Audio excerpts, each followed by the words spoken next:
नमस्कार. मी भाऊ तोरसेकर. तुम्ही बघत आहात प्रतिपक्ष.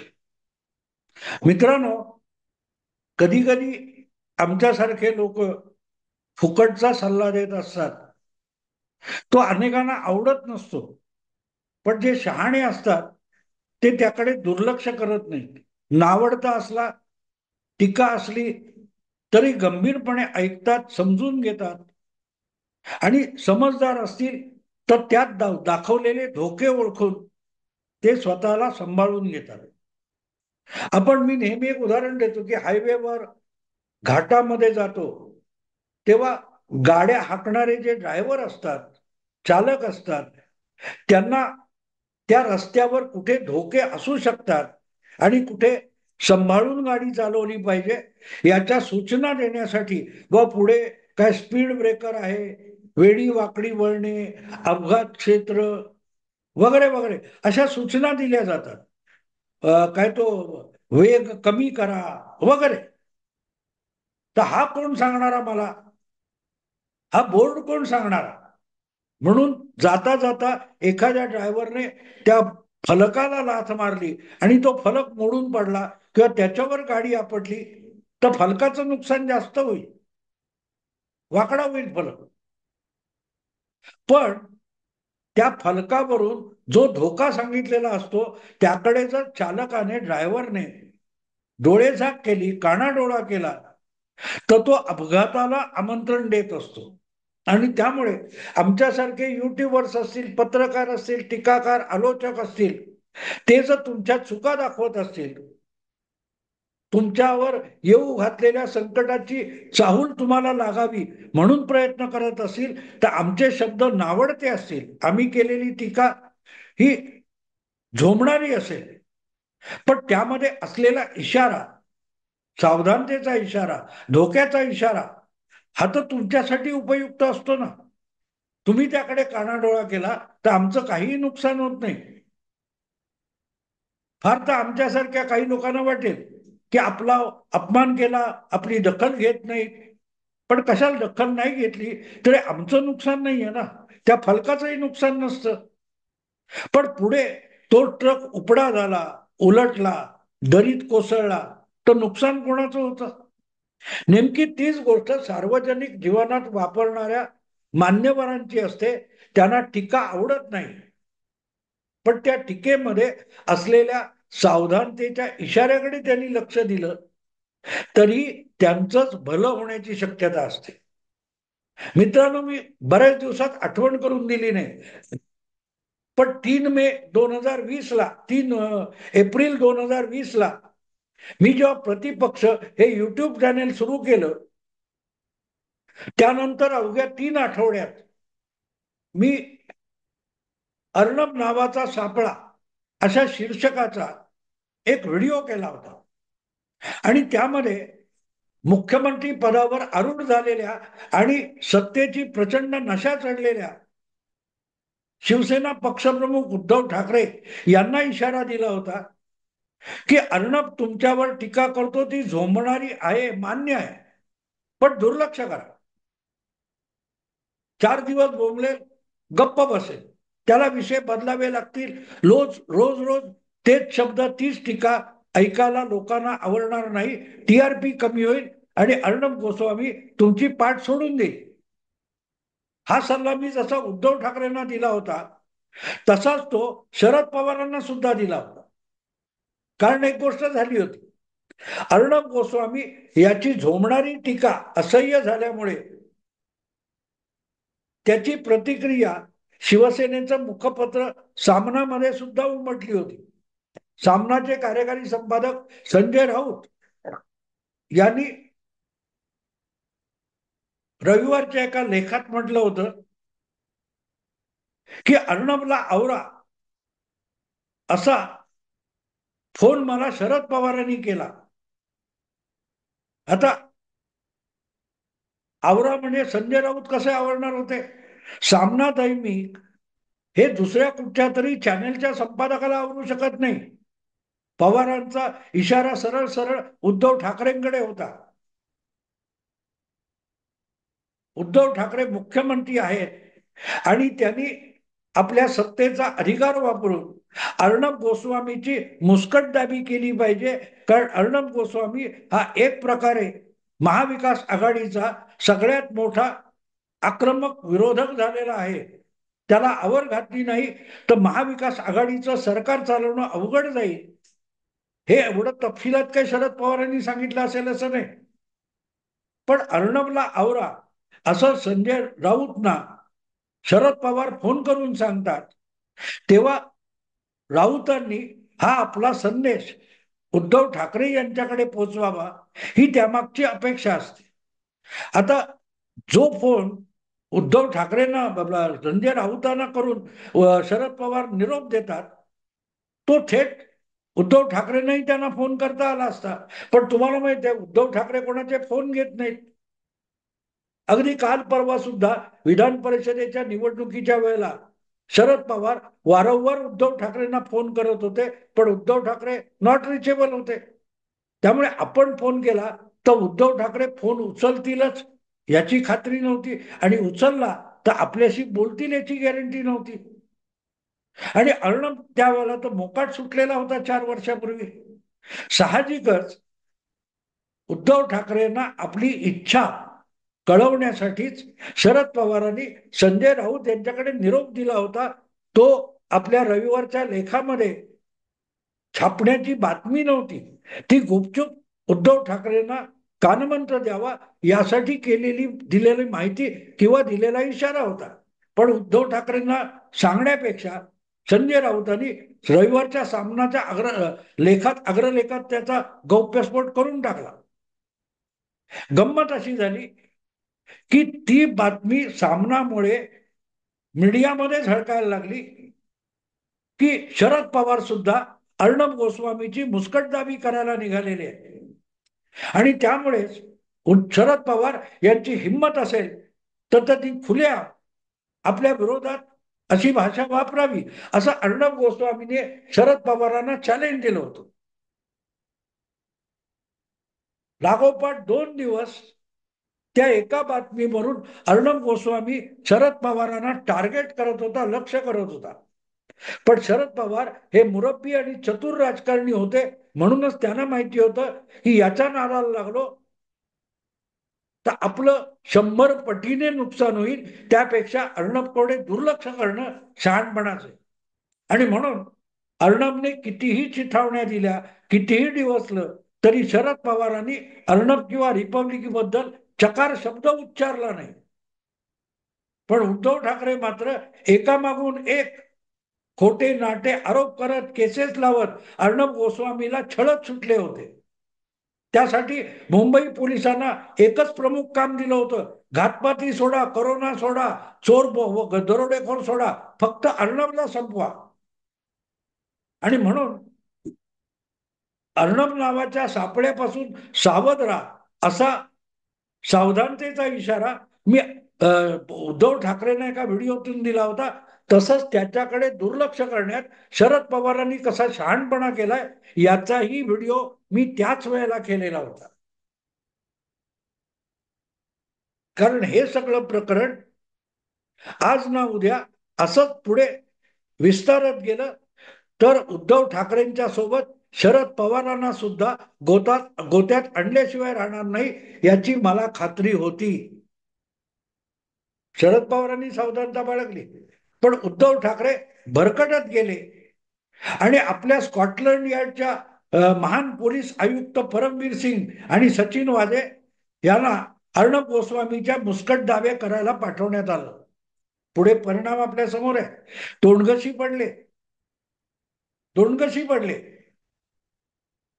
महाराष्ट्र सरकारला चपराक हाणून सुप्रीम कोर्टाने अर्णब गोस्वामीला जामीन दिला आणि ती केस रफादफा करायची पाळी नामुष्की उद्धव ठाकरे सरकारवर आली होती. आज तेच घडलेलं आहे. कारण अर्णबला आवरा किंवा इतर ज्या गोष्टी आहेत, आपल्या विरोधकांची गळचेपी करा, मुस्कटदाबी करा, हे सगळे डावपेच खेळले जात होते. याचा पुरावा साक्ष घेऊन खुद्द तत्कालीन पोलीस आयुक्त परमवीर सिंग मैदानात आलेले, परमवीर सिंग मैदानात आले. आणि त्यामुळे धोका दाखवतो तो आपल्याला आवडणारा नसला तरी तो ऐकावा, समजून घ्यावा, शक्य झाल्यास आपली कातडी बचावण्याचा प्रयत्न करावा, समोरच्याच्या टीकेकडे कानाडोळा करा, पण त्याने दिलेला इशारा गंभीरपणे घ्या. उद्धव ठाकरे आणि पवार यांनी तो इशारा गंभीरपणे घेतला असता तर आज परमवीर सिंग यांना तोंड वर करून बोलण्याची वेळ आली नसती. कारण त्यावेळेलाच परमवीर सिंग यांनी इतका अतिरेक दबावाखाली घेऊन केला नसता आणि मग स्वतःला आवरत नाही तेव्हा त्यांनी आपल्या बरोबर पवार, उद्धव ठाकरे सगळ्यांनाच बुडवायला घेतलं नसतं. म्हणून धोका ओळखता आला पाहिजे. पण उद्धव ठाकरे, अनिल देशमुख आणि आता परमवीर सांगतात ज्याप्रमाणे शरद पवार यांना धोके आणि खोके यातला फरकच कळत नव्हता. 30 जून 2022 महाराष्ट्रात सत्तांतर झालं तेव्हापासून रोज 50 खोके एकदम ओके, 50 खोके एकदम ओके, हे पालुपद लावल्यासारखं बोलणारे उद्धव ठाकरे आणि त्यांचे बगलबच्चे विसरले की कोणी 50 खोके घेतले किंवा आपल्याला 50 खोके पाहिजे याकडे तुमचं लक्ष होतं.